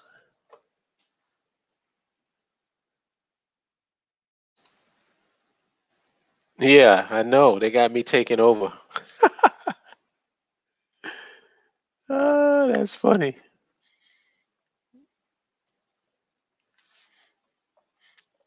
I only see BAIO people up in here though. But I mean, I'll answer questions from y'all too. I mean, you probably already know the answers to them.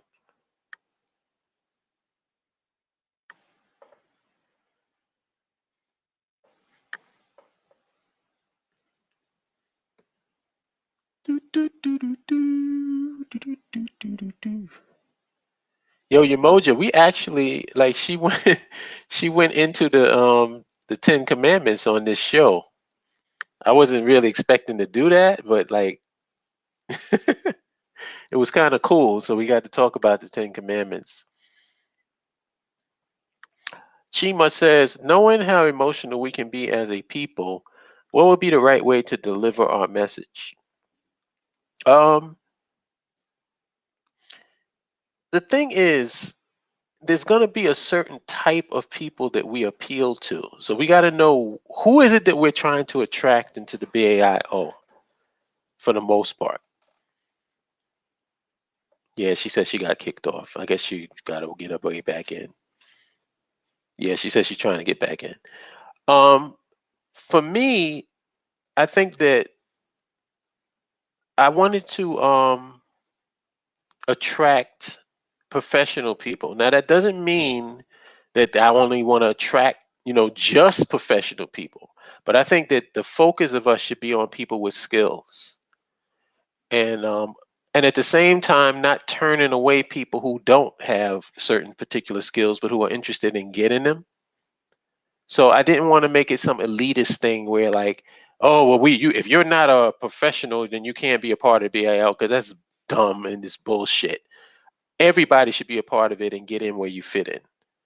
And every skill set is needed. If you notice, when COVID-19 started, before COVID-19, everybody used to make fun of the people who are now considered essential workers.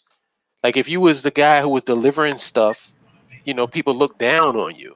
Now all of a sudden after the pandemic, then all of a sudden now this is an essential worker. It's like, no, every worker is essential. Everybody provides a service. And we need to stop using this classism to try to put people down who have a certain profession. You know what I mean? Like that used to always bother me. Like if you work in the fast food department, how do you put somebody down when you go into get fast food? Aren't they providing the service that you're buying? So if you're buying it, why are you putting them down? It's like guys put down dancers and strippers, but yet you in the strip club. It doesn't make much sense to me. They're providing the service that you obviously want, but yet you're going to put them down for providing it to you. Sarah, you back? Yeah, can you hear me? Oh, okay, yeah, yeah, yeah. There Okay. you go. Yeah, Awesome. I'm sorry. I was going off on some other tangent. Oh, go on. Go ahead. I like it when you go off. But yeah, to address what Chima said, I wouldn't be so concerned about how we did. I think the way we deliver our message right now is fine. The problem is we don't have a big enough microphone so we can attract people into the organization who hear what we're saying and go, "Wow, that makes sense," and sign up. Or, "Oh, that makes sense," and listen and goes and reads the about us section and feel a connection with that. It's not that we're delivering the messages wrong. We don't have a big ass microphone. And the people that are emotional, I mean, i- if they're not going to be about what we're about, then it's a win for both of us. It's a win for that person because they don't have to be around us, and it's a win for us because they don't have to be around us. I think we need to concentrate on getting the message out rather than how we're delivering it because I think we're delivering it right. Land, infrastructure, nationhood. You can't get more right than that. You can't break it down more than we've broken it down. We can't find a common denominator that's more powerful than that, as far as I'm concerned. And everybody who hears it connects with it immediately. Like, oh, look at Emoja, look at Dundada, look at Ronan Black, look at all of these quality people that's in our organization. It didn't take no PowerPoint presentation for them to come and be a part of it. They heard about it and they said, "That's what I'm about," and they signed up. And these are not small time people. These are not some trivial people. These are powerful people. So that's what it's about. It's like when you hear the message, the people that's going to connect with it are people that it's supposed to connect with. And if you're not going to connect with something as basic and simple and logical as this, then really we don't need you to be a part of it. My husband has a question. He wanted to ask about the Nation of Islam wanting a black nation, and do you agree with that? Do they? I know they used to. Yeah, hello. He wanted to speak. Here you go. Yes, when you was asking earlier about did you know of anyone black person or any person that wanted a black nation? Mhm. Is that what their ideology is about, or do you feel that it's more of a religious perspective with them? To be honest with you, I feel like I'm too ignorant to even answer that question because I can only go on what I knew about the Nation of Islam years ago, Hmm. and I don't know. I can't say exactly what it is that they want now. I know that they used to be about having a black nation, but well, actually, they are a nation. They're already a nation of their own. But in the context of which I'm speaking, I'm talking about outside of religion. Okay. Because they have a nation of Islam. It's a nation of Islam. Like if you have to practice Islam to be a part of that nation. What I'm talking about is a nation in the sense of any other nation on the earth. Like the United States is not real. Like people try to pretend that it's a Christian nation, but it's really not. The founders of America were mostly agnostic or atheists. And that's the reason why they made a separation between church and state. Because Well, their whole concept was we don't want there to be a religious test. We don't want this to follow just one religion. We want to have people have the ability to either worship a religion or not worship it.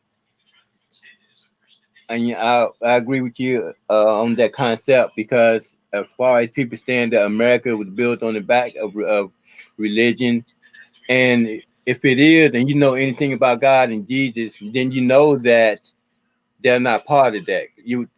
America is built on murder, lies, and deceit. Can't So argue with that. and as you say, that's uncomfortable for a lot of people to speak about when they say that you're not being patriotic. You know, Right. but why is it that? Uh, and that's another. I'm sorry, and that's another reason why I feel that white people at times have the attitude that they do when black people start speaking up for themselves. You know, something has to be wrong, or we're mad. We just can't speak up for ourselves because as they're supposed to say we are Americans. I don't feel that we should have civil rights. If I'm an American, why should I have civil rights? I should have the same rights as the white Americans have. Thank you. That's an insult, you know. Hmm. And here we are, as you say, some bootlickers happy with getting civil rights. I'm not happy with that because if I'm American and say you am, I'm paying taxes. I'm doing everything that my counterpart white American is doing, but yet and still I'm treated less than an American. So when you see this BAIO and you feel like that people are attacking you for being a racist organization, how do you or do you even try to appease the white man or white people with this crowd? We're trying to give them an explanation that that's not what it's about because pretty much they feel like if you're black and you stand up for yourself, then something is wrong. Well, I think I kind of touched on this earlier, and what I said was, I know you think this song is about you, Hmm. but it has nothing to do with you. This has nothing to do with white people. Nothing. So I don't care what they feel or what they think about it. And they can't point to anything that we're doing and say that we're being hateful and racist toward anybody. They can't, because we don't use our platform to talk about them because we don't care about them. We don't care what they feel. We don't care what they think. It's irrelevant to us. They are not the nucleus of our atom. They're not the center of our universe. We don't care about what white people think. The only thing we care about is building socioeconomic and political empowerment for our people. But do you feel that there has to be somebody white behind it to pull some strings, as they would say that to get some of the advantages that you need in white America? No, Because if you're trying to build a nation on our own of Black Americans or of I don't even consider myself a Black American or I just consider myself Black, you know, or African American. I'm sorry, but no, we don't need any white people to do anything for us.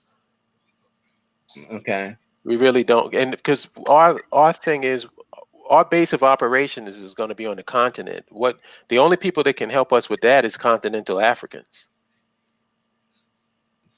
So where is this nation supposed to take place at? How are we supposed to get from here to where we need to be? Well, it's only going to be a small percentage of us that are involved in that process. Like there's about 50 million people in black people in America. I would say about 2 to 5% of that population would be actively involved in the whole nationhood concept. And I'm not even talking about boots on the ground. I'm talking about the entire Hmm. process, be it supporting it financially over here in America. And there's going to be a even smaller percentage that's boots on the ground on the continent. Without getting into details, 'cause that's not something that I would really comfortable doing online. But I will say this: blacks, African Americans, and Africans in the diaspora and Africans on the continent have mutually beneficial interests. It's not like we're going over to the continent with a hat in our hand, and it's not like the Africans on the continent don't have anything that they can provide for us. It's like we can mutually benefit each other, and I'll just leave it at that. Like I don't want to get into details of that because then it's sort of like but I'll just say that people seem to think that we're begging for something. No, no, we're engaging in mutually beneficial arrangements. All we have to decide is what African country works best for us. That's the only thing we really have to decide. What African country works best for us? What type of geopolitical situation do we want to engage in? And when I mean, and to explain what I mean by that, like you look at the continent, there's land on the continent that's on the coast. There's land on the continent that's landlocked, where there's no, you know what I mean? Like there's no coastal region. You're in the middle. Yeah. What type of situation do we want? Now, that's something that not one person can establish. We have to do that as a collective. And of course, I'm leaping ahead of things because, I'm trying to answer your question. But when it gets to the point where we have to actually decide where we want to be, that's going to be a collective thing. And it's going to be certain people that we've decided is going to be a part of that land surveying team that will let us know what is the best land to work out for us as diaspora Africans. So I I guess, hope I hope I answered the question. yeah, I'm trying not to get too detailed. I understand. Now, as you were speaking about other organizations and not accepting donations, stuff like that, and I heard you speaking about the Black Lives Matter, and it's been totally hijacked, by the LGBT community. Right. And again, it's nothing disrespectful to them, anything like that. But as you said, the meaning of it has been overtaken, and is that why you guys don't align with another, or align with other entities or so-called movements? Because Well, I we feel will align. We would align with any group as long as that group believes in the concept of land, infrastructure, and nationhood. We would align with you, and also if the group is black, because that's another thing. We're not accepting white people into our group. okay, but Sorry. do you think that's kind of a tricky situation? Because like sometimes when people start contributing to them, then they want to have a little more control. You know what I'm saying? So if you It do can it on only, yeah. another black group and say, so to speak, they contribute $1 million, then they're going to want to have more say to what's going on and more say of. Yeah, you're right. But guess what? We don't take money. Okay, yes, So sir. there's nothing you contribute to. Like Okay, those, if you join the BAIO, what we're going to ask for is not money. We're asking for time. yes, sir. So if let's say you contribute, you're a lawyer, or you're an accountant, or you're a marketing and promotion person, or like all of these professions. That's what we want from you. We don't want we don't want you to donate millions of dollars. Like like I mentioned this before, there was a live stream that I had with a couple of BAIO members, and somebody suggested or wanted to donate like $50,000 to us, and we turned it down because Yeah, first of all, we don't need it. yeah. Like our organization is not based on money. It's based on people of like mind coming together to sort of like socialize, network with each other, and from that socializing and from that networking, organization would develop. That's the most important thing for us, is for you to be a part of people of like mind who want a nation of their own, because we want to be able to go to an African government with numbers and say, this is the amount of people that we have, and this is what we can contribute to help get this land established.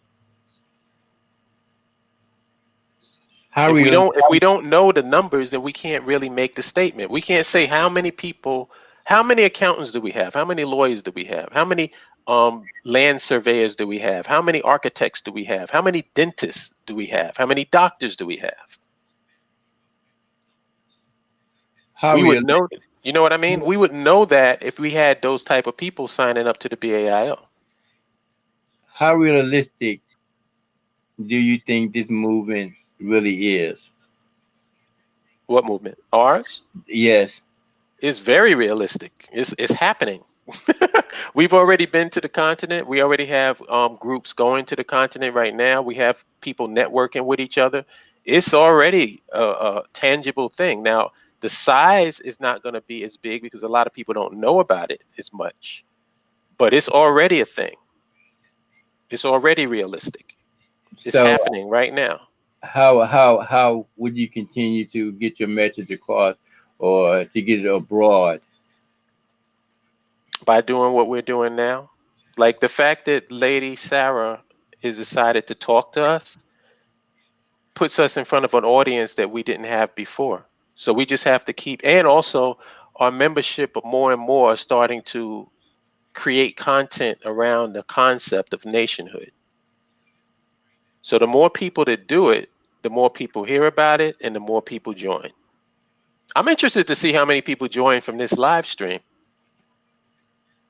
Well, another question. You know how Donald Trump has singled out Antifa as a terrorist group. Do you feel that if the BA got rolling like that, that you guys could become target as well? No, because we would have to do something. We would have to engage with these people in order for them to even be on their radar. Like Black Lives Matter is on their radar because they're engaging with them. They're Hmm. protesting. They're trying to achieve some level of equality here in America. We have no interest in that. So you're not going to see a BAIO protest in America. You're not going to see us doing any of that. What we're going to be doing is, if we're going to communicate with anybody, it's going to be communicating with African governments. So you don't feel that if the as the B if, you know as y'all grow as the organization grows, that you become from under the radar, and you don't feel that the government or anybody could possibly perceive you as a threat, because you got to remember Gaddafi as well shunned the Americans, and that's why they killed him. Just period, point blank. That's why he's not here now, because he went following in line with America, and Hmm. now you have a group that's basing itself in America and want to go to Africa. You don't feel that could put you guys or could put the organization in the light In a of way, I hope it does, but not in the way that you think. Like, I would like a light to be shed on it in terms of the fact that we're trying to establish something on the continent, because that's not a threat. Like the United States government would be, they consider anything domestic more of a threat than they would international. Like Black Lives Matter would be much more of a threat to them than the BAIO. okay. BAIO is like, we're not talking about kill Whitey. We're not talking about overthrowing the government. What we're talking about is establishing a land infrastructure and nation base for our people. And Yeah, it's not even all of our people. Like, the vast majority of African Americans living in this country are going to stay in this country. It's sort of like we're doing Liberia again, except the right way. yes, You know, it's sort yeah. of like that. It's like we're doing Liberia again, except this time it's going to be the right way. But again, when the United States see you prospering in that way, as again, with Omar Gaddafi in Libya, as well as with in Cuba, God, they were killed. They were singled out by the United States government because they wouldn't conform to United States government ways. And you know, again, not saying that you align yourself or anything like that, but once you start making money, that raises a lot of antennas, and they want to know what's going on and how they can get in, and they hands on some of their money. You don't have even though you be in Africa, but we know that still can raise antennas. And I guess what I'm actually trying to say is that you still don't feel that would come, y'all will still be under the radar, so to speak. No, I don't. Like, Rwanda has complete socioeconomic and political control over their country. What does the United States have to do with that? Yeah, but we also know about what happened in Rwanda with the civil war and the genocide going on over there as well, and they're just starting to get back together now. Well, they've been back together for like 20 years now. And Yes. that was more an internal thing. That had the United States didn't they were their role within that was secondary. That was something that was an internal thing, and once that got settled by the Rwandan people, because now there's no such thing as Hutus and Tutsis now. Hmm. They're just Rwandan. And I find it, and exactly, if actually, that's another thing that I meant to talk to her about when she asked me about Rwanda. it's funny to me how they came out of a genocide and they were able to get their country back together in under 20 years. How long have we been dealing with this crap here in America? Over Close 400 to years. 500. Yeah. You know what I'm saying? So it's like the white man. Listen, I know that a lot of people feel this way, and I think it's sort of because we're here in America and we have to deal with these people, so we make them out to be much bigger than they actually are. The white man ain't Thanos. He don't have the Infinity Gauntlet. He can't do whatever the hell he wants to do. Because if that was the case, why isn't he doing it to all these other countries? Rwanda was able to build itself back up without the white man's help. Nigeria, ain't no white supremacy in Nigeria. White people have limited power in the places where they have white people. If they don't have white people there, or if you're not engaging, and another thing about Libya and the rest of those countries, you're talking about oil developing countries and Yeah. people that like geopolitically engage with the United States more than a country like Rwanda would. The United States has no geopolitical interest in trying to overthrow the Rwandan government. It makes no sense. And our thing would be the same way. We have no interest in dealing with the United States on any level that I can think of. Maybe trade, maybe, I don't know, but our whole thing is not centered around America. It's centered around our people getting socioeconomic and political power. Oh, somebody's asking, can they call in? Is Sarah still there? Yes, I'm here. Oh, you there? Yep. Somebody's asking me, do you want me to send them the link? Yeah. Hold on a second. I'm sorry, my husband said to say yes. Yes? I'm playing. Oh. Let's see. Da, da, da, da, da, da, And da. Ronan said, been playing this sick game here in this land for 494 years. It's way past time to do something different away from this way Oh, bear back. with me just 1 second, okay? Okay. I'll be right back. Mm-hmm.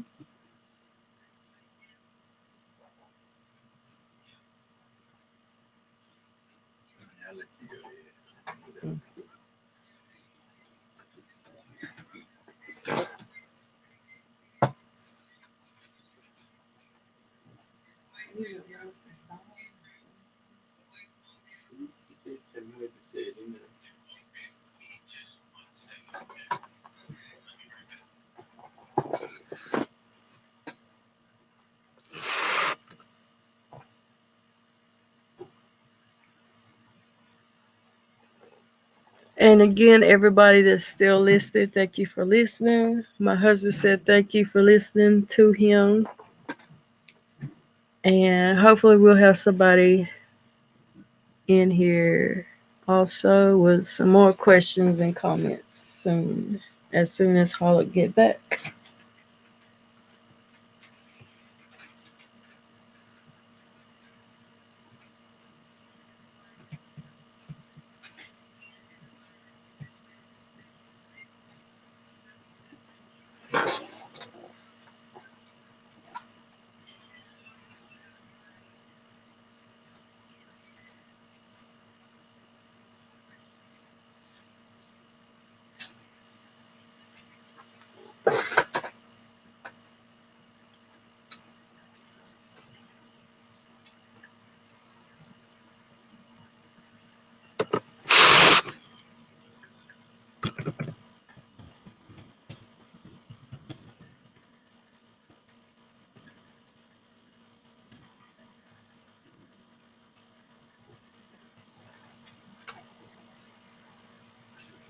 He came back in. Mm-mm.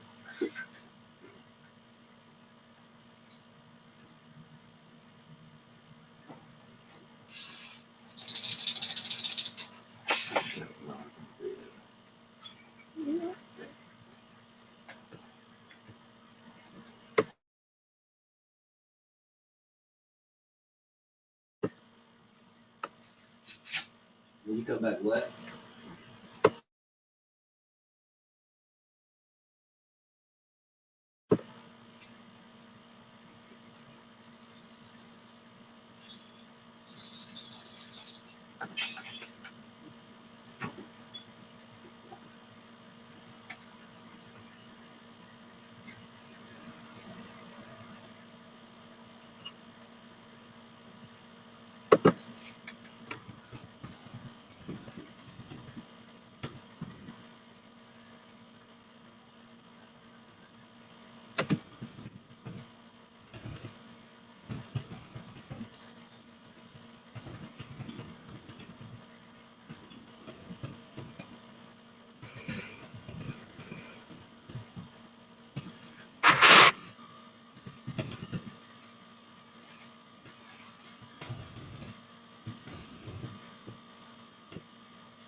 Okay, and while we're waiting on Mark, I'm just gonna go over a little about stilettos and bow ties.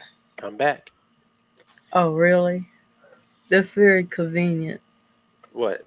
What is I that? was about to go over my stilettos and bow ties podcast, Oh, go ahead. Don't let me stop you. but it's a podcast where you can email or call in your confessions, your adult confessions, and I'm planning on having more interviews with different various people promoting their businesses or movements or any stuff like that. And I will also have adult games on there, and you will also have a chance to win gift cards or small prizes like my book, Pink Moon by Sarah Murdaugh. Be sure to check that book out. You can buy it on Amazon or any other bookstores. So I am going to hand it back over to Mr. Hollip. Well, wait. Is there anybody that called in? Like, you see anybody at the bottom? I haven't. The person I wanted to come in didn't What get the did, link. I'm gonna kill Deontay. Yeah, he asking me, can he come in? And I send him the link, and then he don't come in. Is anybody gonna come in?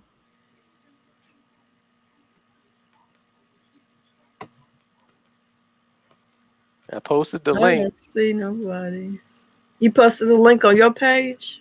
Well, to the chat room, because the guys in the chats were asking me, can they come in?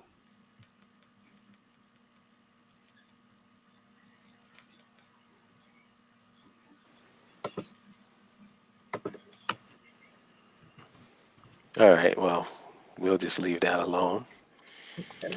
But I guess that's it, right? Nobody else has any questions. Nope. All I'm right, shocked well, my husband came on and contributed. oh, that's cool. Oh wait, somebody did say that they'll come in. Hold on. Well, we'll give them a shot. Okay. Let's see. Let us see if they really gonna come in. I think it's your Moja. Um, I like that name.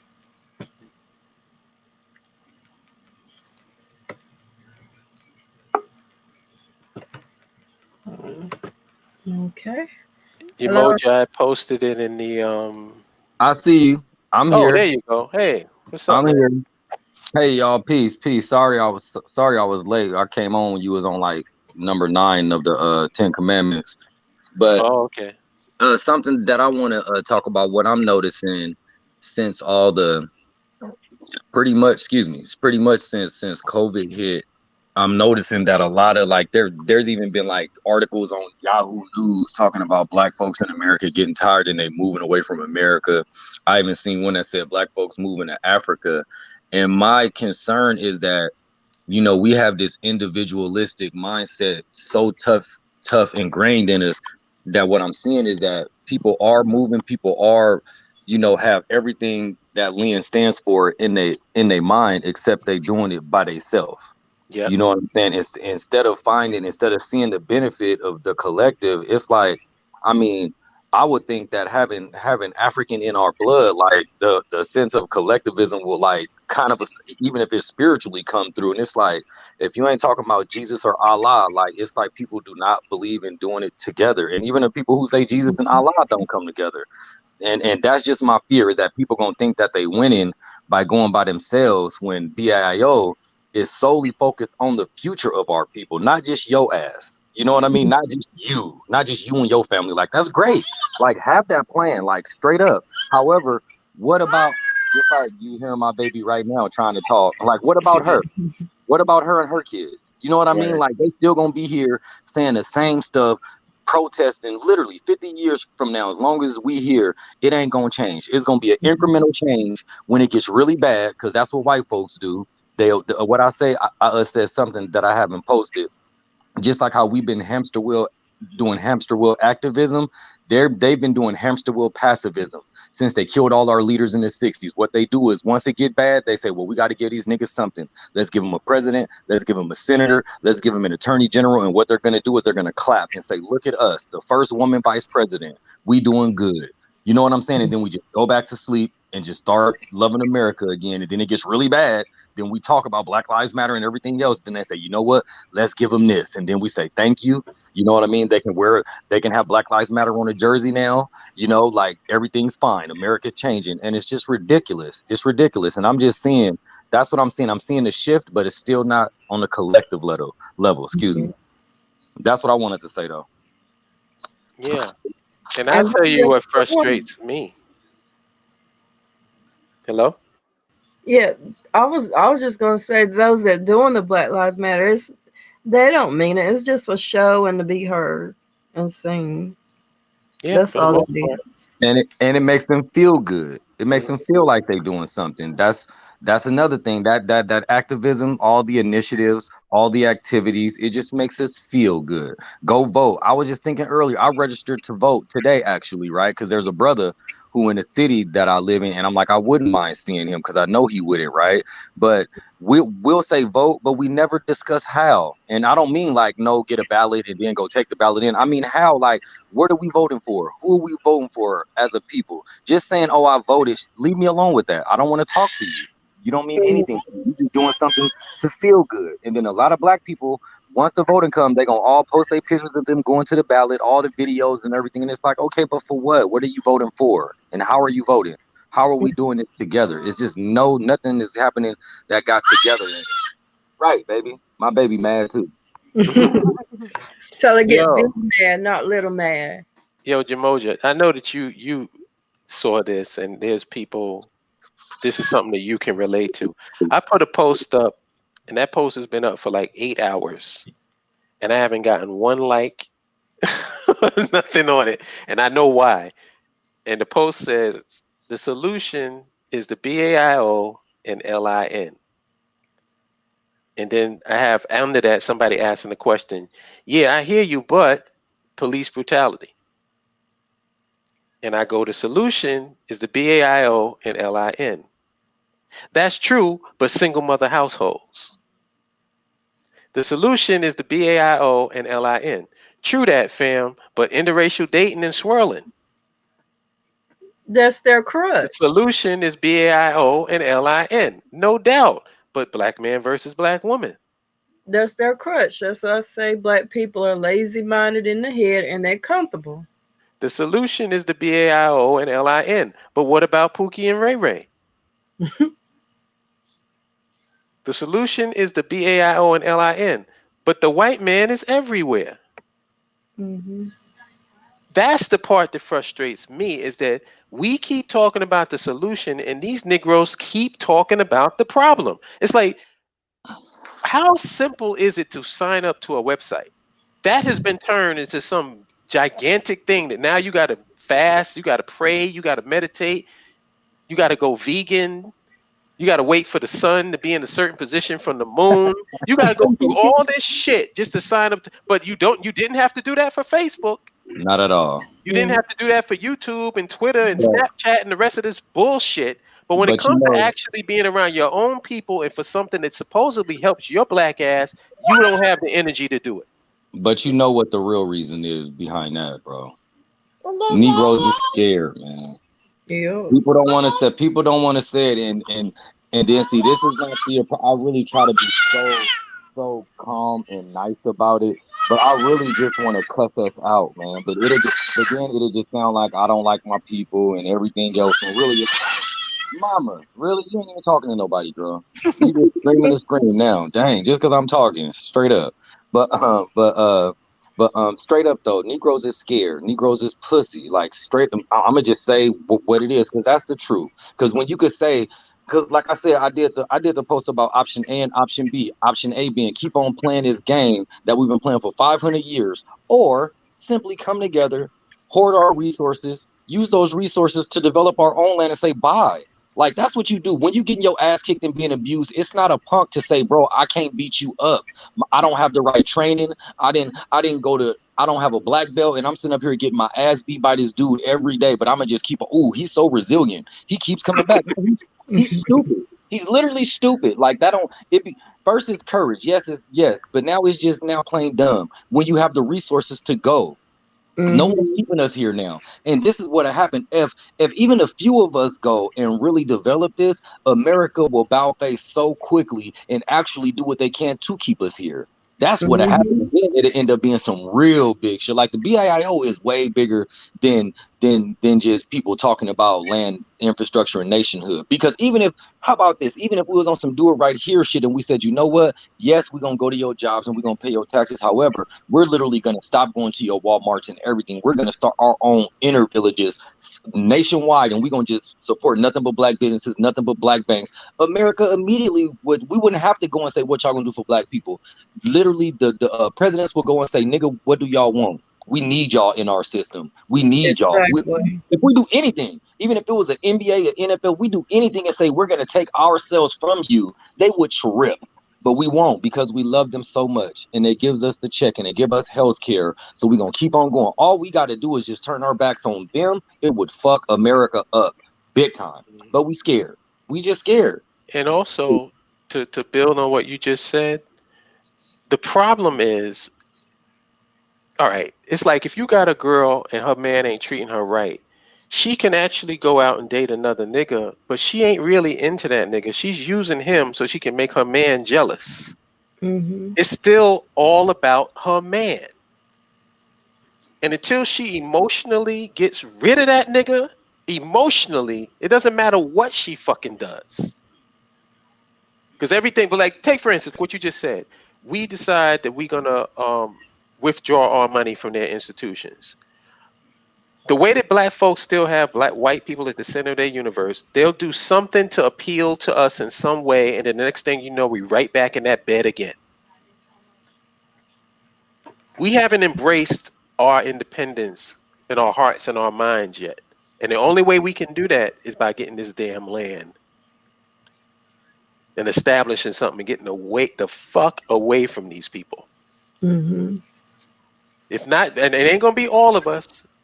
It'll be a small percentage of us, but it'll at least be something that we can get the ball rolling. I had put a post. Well, you just saw it, but I don't know if you saw it, Sarah. Mhm. I put a post. It just says the definition of power is the ability to define our own reality and have others submit to our definition as if it were their own. And then I said there are approximately 30 days in a month. There are approximately 50 million black people in America. Now, $1 a day would be $30 a month, right? Right. If we Yeah, I times did. that by 50, you got $1.5 billion, and that's just in 1 month. You times that by 12 months, you got 18 billion. Now we're not even talking, that's just savings alone. We're not even factoring in leveraging that, bonds, investments, and all that other stuff, because you can leverage that amount 10 times more than what it is just because you have 18 billion. Mhm. Those are the potential numbers we're looking at. And I said black conservatives are entertaining butter biscuits from Donald Trump, and woke neoliberals are pushing black window dressing identity politics.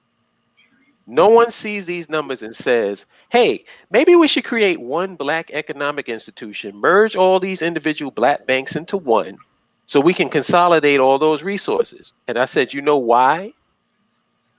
Because there is no such thing as black leadership.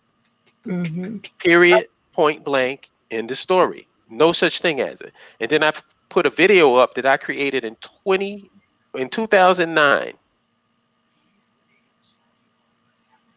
called No Such Thing as Black Leadership. And it's almost as if I made it today. Nothing has changed.